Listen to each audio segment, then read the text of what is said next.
It all starts with a few telltale problems. The battery light coming on for a brief moment, maybe dimmed headlights and a few flickering gauges.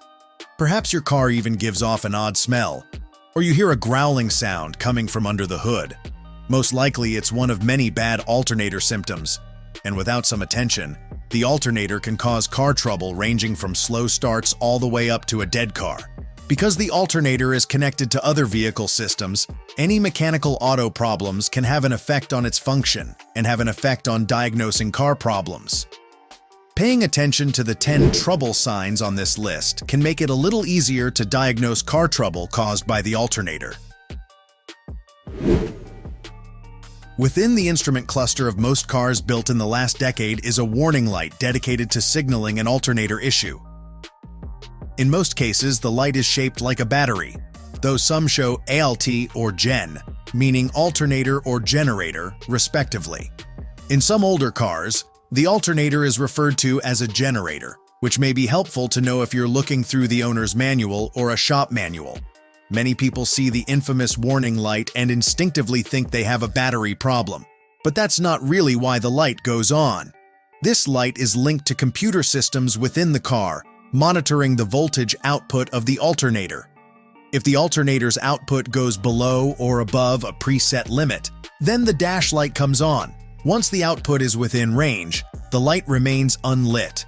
In the early stages of alternator problems, the light can seem to flicker.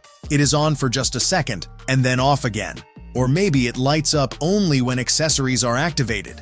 Most alternators have an output between 13 and 14.5 volts that they try to maintain at a constant level. As more power is demanded, your car's headlights, the windshield wipers, your radio, the heated seats, the rear window defroster, and so on, the alternator needs to work harder to maintain the necessary voltage. If your car's alternator is not working to its full potential, or demands are placed on it that it can no longer meet, the voltage will either go above or below the set level and switch on the warning light. If your lights are bright, then dull, then bright again, either on a regular beat or seemingly at random, then you definitely have a problem with your electrical system, and the alternator is the most likely culprit.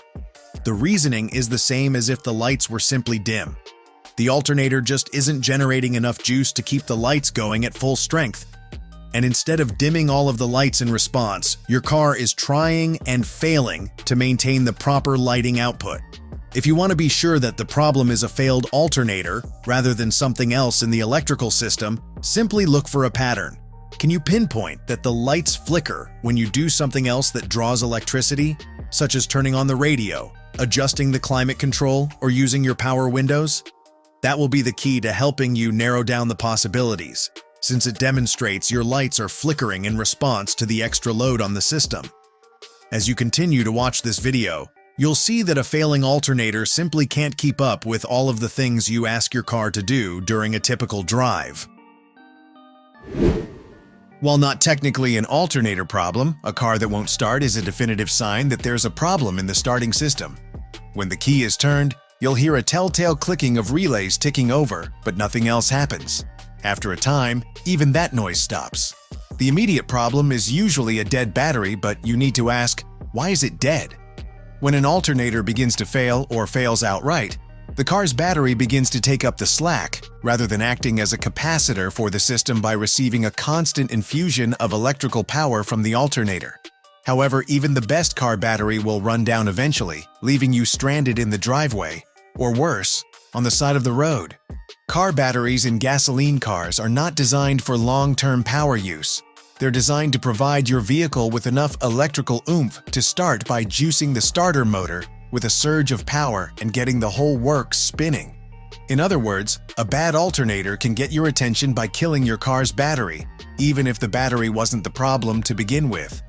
Diagnosing a dead battery versus a dead alternator is relatively easy.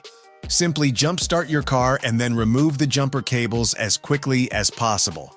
Then wait. If the alternator is failing to charge the system, the car will soon die again and you've pinpointed the problem.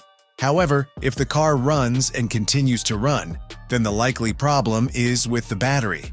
Use caution, however, as a dying battery can only receive a charge for so long and may go completely dead at a later point despite the best efforts of the alternator.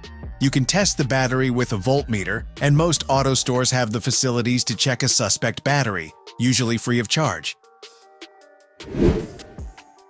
In this case, everything with your car's alternator seems to check out okay. No belt issues or other visible signs of trouble. But the car's battery is dead, as is most of the car's electrical equipment. That might mean that the alternator is producing electricity, but it's either not going anywhere or it's not the right type. Alternator electricity is piped through large cables and smaller wires. Any problems within the wires, cables, or connections at either end can reduce or stop electricity from getting through. Mechanics are used to customers complaining of classic alternator issues and then opening the hood to find the belt missing, hanging off the engine block, or so loose it's flapping around the engine compartment. Since a broken or loose belt is pretty obvious, take a peek under the hood to see if your car has any of these issues, even if you aren't skilled enough to fix them yourself. If you're comfortable with basic maintenance and you're familiar with your car's components, you're in good shape to catch a problem before it leaves you stranded. A quick visual check of the belt for cracking, excessive wear, and other age issues can give an indication of a future problem. Keep in mind that the belt must have the proper tension to run the alternator correctly. Too much tension is just as bad as not enough. A quick check of the belt tension is usually enough to determine if a problem exists. Make sure to let your car cool off before you start touching anything under the hood. Have you ever been near an electrical fire? An overworked alternator might smell kind of like that. The hot wire scent can be caused by an overheated alternator, one pushing too much power through the rotor and stator. How about smelling burning rubber? Yeah, that's another possibility thanks to the rubber belt that keeps the alternator going, as well as the rubber sheaths on the wires that connect everything in your electrical system. A pulley that isn't in alignment or not turning freely will cause more friction on the belt, which creates heat and then the smell of burning rubber. If those get too hot, your nose will probably know. Not all bad smells indicate potential alternator trouble. The aroma is distinct from other attention-worthy car smells, like the smoky sting of burning oil, the sweet stench of overflowing coolant, or the singe of overheating brakes.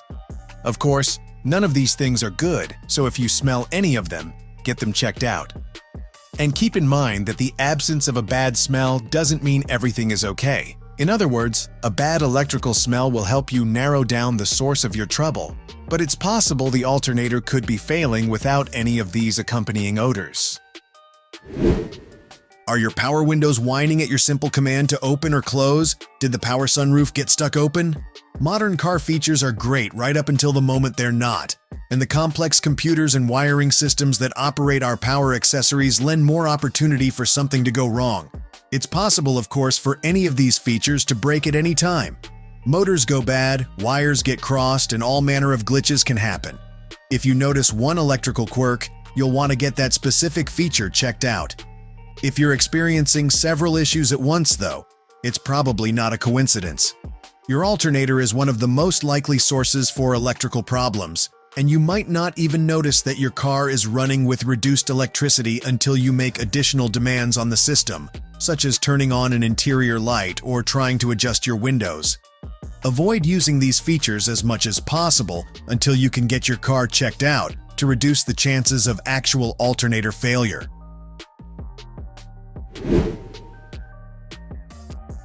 Because every car is different, difficulty starting your car or keeping it running is likely to crop up as one of the first symptoms of alternator trouble. However, there are a lot of other mechanical issues that can cause stalling or hard starts. It's important to look at everything else going on with your car to pinpoint the problem. If your hard starts are, in fact, caused by alternator trouble, the reason for this is that the car starts from juice stored in the battery. If the alternator is not recharging the battery properly, the battery won't be strong enough to confidently and smoothly turn on the car. If you're stalling even after the car has been running, the spark plugs might not be getting enough power from the alternator to keep the engine going. In other words, your battery isn't dead yet, but it's well on the way.